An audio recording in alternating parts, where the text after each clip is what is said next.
Welcome along to the deep dive. This is your shortcut to, well, really getting up to speed on things that matter. Today, we're diving into something really personal, I think, and quite crucial: staying independent at home. Essential senior care and support in BC. Now, this whole deep dive is completely drawn from the fantastic insights over at the Lively Later Life channel. They've got this series, Your Space, Your Peace, and we're focusing on their guides specifically designed to help seniors right here in British Columbia hang on to that independence, in their own homes. We all understand that feeling, right? Wanting to stay put, stay in familiar surroundings. But sometimes daily life throws up new challenges. They can grow.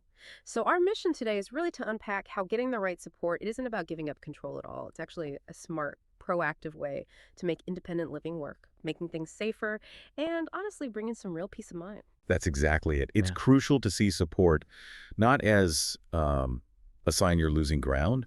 It's much more about smartly using the tools, the help that's available, so you can keep living the life you want, exactly where you want to live it.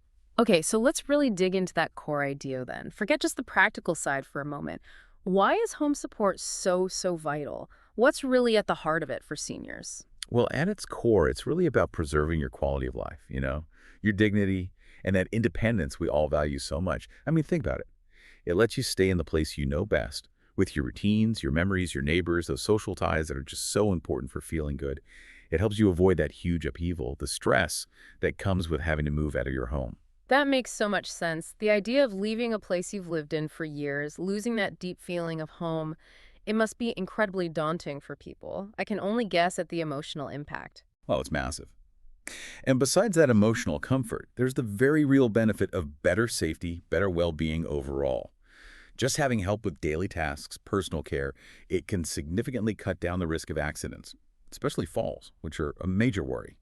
It also helps make sure you're eating properly, managing medications correctly, and just keeping your living space safe and easy to get around in.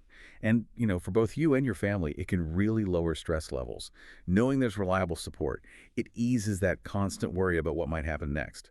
And crucially, it takes some pressure off family caregivers. It lets them actually enjoy quality time with you rather than just focusing on care tasks. It frees up headspace for everyone, really. And this is exactly where that point from the Lively Later Life Guide really clicked for me. They phrase it so well. Think of home support not as a sign of losing independence, but as a smart strategy for maintaining it. It's an investment in your comfort and peace of mind.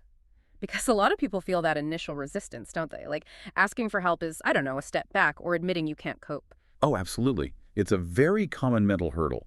We're sort of conditioned to value doing everything ourselves. But if you reframe it, see it as a proactive move, a way to actually keep your independence longer and stay in control of your life and your home, it changes the whole perspective. What might feel like giving in actually becomes empowering. That's a really powerful way to look at it. So we've really nailed down why home support is so important: dignity, safety, peace of mind. But now let's get practical. What do these services actually look like day to day? What sort of help really makes a difference in someone's actual routine? Right. Well, there's quite a wide range of services, and they can often be mixed and matched, tailored to you. I suppose the most basic category is personal care services.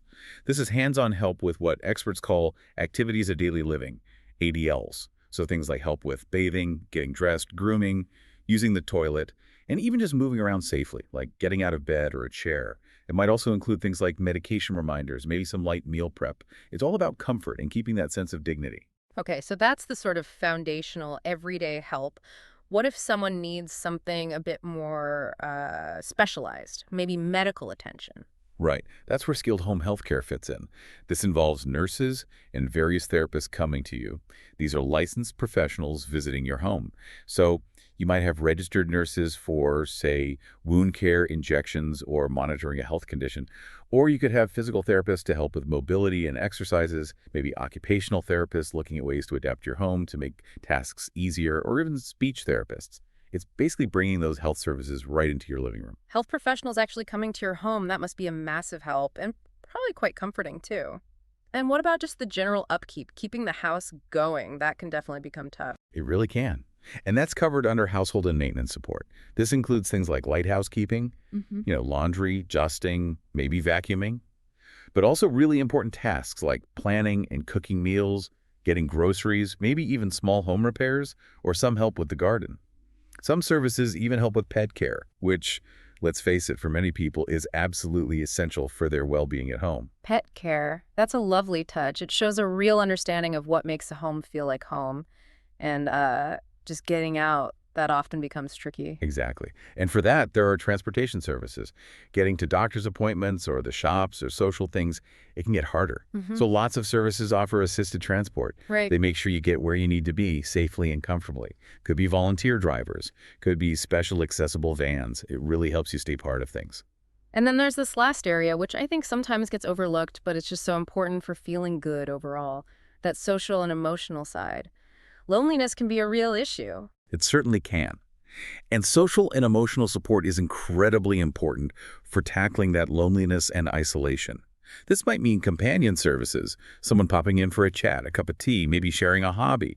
But beyond that, you've got community centers, nonprofits, offering great social programs, maybe support groups, resources for mental wellness. Staying connected, it isn't just a nice to have, it's fundamental to good health. It really sounds like a whole network of support, doesn't it? Covering so many different parts of life. And that quote from Lively Later Life sums it up again. You don't have to choose just one type of service.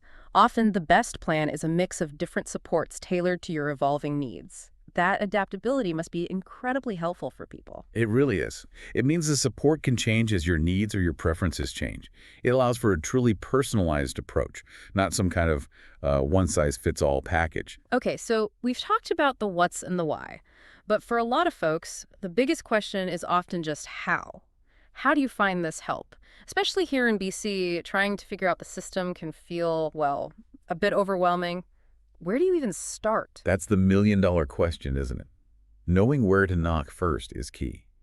So in BC, the main way into publicly funded home and community care is through your regional BC Health Authority, like Vancouver Coastal Health, Fraser Health, Island Health, and so on.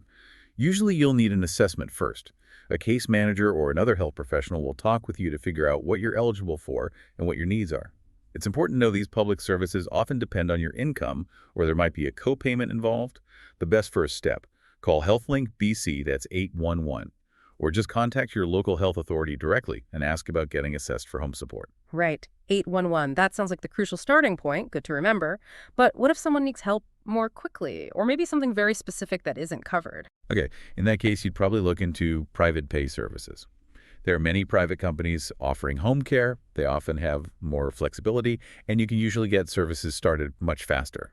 Now, you pay for these yourself, out of pocket, but they can be great for adding extra help or getting very specific types of care the public system might not offer, or simply if you want more, say, over this schedule. Just if you go this route, really do your homework, check their references, make sure their caregivers are properly vetted and insured, and always get a clear service agreement spelling out exactly what they'll provide. Good advice. And besides the public system and private companies, there's often a fantastic third source of help right in our own communities, isn't there? Oh, absolutely. You should never underestimate nonprofit organizations and community resources.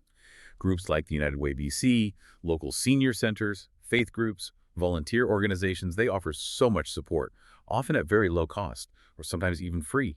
Things like Meals on Wheels, friendly visiting programs, help with rides, social clubs, tons of stuff. And a brilliant place to find out what's near you is BC 211. It's free, confidential, and they connect you to all sorts of community, social, and health services across the province. Really invaluable. BC 211, another key number. Sounds like a fantastic resource for tapping into that local support network. And are there any general financial assistance programs that might help with these costs we're talking about? Yes, briefly, it's always worth looking into whether you might qualify for any provincial or federal programs that could help offset costs, even for private services. Things like tax credits for medical expenses, maybe disability benefits depending on the situation. Definitely worth checking with maybe a financial advisor or looking at government service websites. Okay, this sounds like potentially a lot to sort through, especially if you're perhaps not feeling your best or feeling a bit stressed already. And that lively later life pro tip seems incredibly relevant here. Start the conversation early. Don't wait until a crisis hits. Researching options and understanding your eligibility beforehand will save you stress and ensure a smoother transition. I imagine taking that step early makes a world of difference when the time comes. It absolutely does. Trying to figure all this out when you're in the middle of a crisis is just incredibly tough. Having even a basic plan in place provides so much comfort and control. So, thinking about all this, what does it really mean for staying independent long term? What are some proactive things our listeners could maybe start doing now to sort of plan for that peace of mind, not just for today, but down the road? Yeah, it's definitely an ongoing thing, adapting as you go. First off, I'd say commit to regular assessments. Check in periodically with a doctor or case manager about your needs. Things change, services change, so regular reviews are smart. Second, keep those lines of open communication buzzing. Talk honestly with your family, your doctor, anyone involved in your care about what you want, what you need. Good communication prevents so many problems. And given we're talking about staying safe at home, that emergency planning piece feels really critical too. Totally. Have an emergency preparedness plan. Simple stuff like having contact lists, Mm. handy family, doctor, 911, and maybe seriously consider a medical alert system, one of those pendants or wristbands, for quick help if something happens. And, like we've touched on, regularly review your home environment. Keep an eye out for safety hazards. Is the lighting good? Are walkways clear? Maybe add grab bars in the bathroom. Small tweaks can prevent big problems. And staying active, staying connected, that seems to come up again and again as being so beneficial for overall well being, doesn't it? It's more than just physical health. That's absolutely vital. Stay connected. Make an effort to join in social activities, community programs. Having those connections really boosts your mental and physical health, fights off loneliness, keeps your mind sharp. And lastly, remember to be your own advocate or have someone ready to step in. Understand your rights, your options. If things get complicated or you feel overwhelmed, don't hesitate to ask a trusted family member or friend to help speak up for you. That's a really practical, powerful set of steps anyone can think about. And that final piece of lively later life wisdom just sums it all up so perfectly, I think. Independent living isn't about doing everything yourself, it's about having the power to choose how and where you live your life. Support services are tools that empower that choice.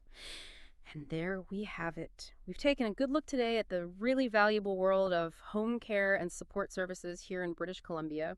These are the resources that can genuinely help you stay independent, stay thriving right in your own home for longer. From that personal care and medical help to practical things around the house and those vital social links, there's a lot of support out there to help ensure your comfort, your safety, and your peace of mind. Remember, reaching out for help isn't weakness. It's a smart, proactive step toward holding on to the independence you cherish. It lets you keep enjoying your home, your memories, your life, just the way you want to. So please don't hesitate. Reach out to your local health authority, call HealthLink BC at 811, or check out BC 211 to explore what options might be right for you. And now, just something for you to think about. What specific kind of home support service do you think would make the biggest, most positive difference in your daily life, helping you live your later years exactly on your own terms?